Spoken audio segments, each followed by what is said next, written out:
Dolar Amerika menjadi tabungan devisa 160 negara di dunia. Transaksi perdagangan dunia yang menggunakan dolar adalah 65%. Bahkan 90% transaksi perdagangan internasional di Indonesia pakai dolar. Sistem perbankan, Swift Code masih pakai jaringan Amerika. Mau transfer dolar dari BCA ke Bank Mandiri, kita masih pakai wire, mesti lewat New York. Coba bayangkan betapa kita bergantung pada sistem dolarnya Amerika. Sekarang yuannya Cina mulai bertaring. Beberapa negara Afrika sudah mulai pakai currency yuan dalam transaksi internasional karena dia beredar banyak yuan di negara tersebut. Tapi walaupun begitu, yuan hanya baru menguasai 1,7% transaksi dunia. Yuan masuk ke depan, Cina dengan yuannya akan menggunakan strategi sharp power. Strategi sharp power itu lebih sadis ketimbang soft power. Strategi meminjami itu membuat negara yang dipinjami sebentar lagi menggunakan yuan sebagai mata uang negara peminjam tadi. Itu adalah strategi sharp power. Sharp power itu adalah dengan berbagai cara pintar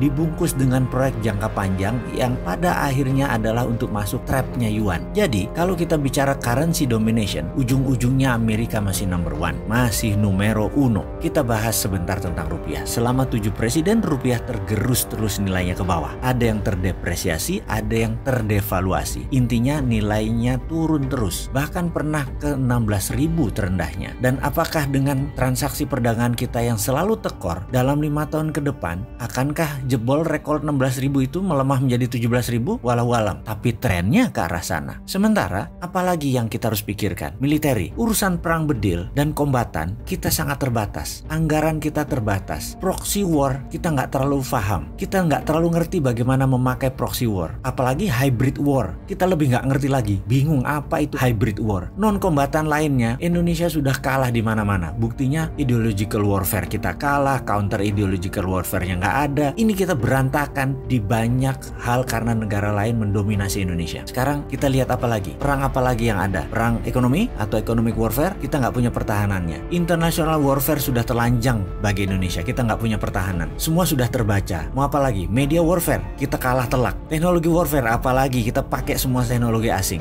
Informational, kita udah nggak bisa nyensor. Udah banyak cara untuk kita ditelanjangi atau diserang oleh mereka. Terakhir tentang cultural warfare atau perang budaya. Lebih parah lagi, Hollywood, drama Korea, Bollywood, film Hong Kong sudah masuk sampai pelosok rumah-rumah di ujung kampung-kampung di Indonesia. Kesimpulan, Indonesia terjajah hampir di semua lini. Secara currency kita kalah, secara militer kita kalah, secara ideologi kita mulai tertekan, secara perdagangan kita kalah, secara budaya kita sudah kalah. Lalu solusinya bagaimana ke depan ini? Intinya adalah kita harus mengerti dulu masalahnya. Setuju nggak? Jangan sampai kita bengong wondering what happened. Dan parah lagi kita mengatakan adalah ini masalah global. Kalau global bisa mempengaruhi Indonesia, itu namanya Indonesia nggak berdaulat. Bagaimana sih ngelihatnya?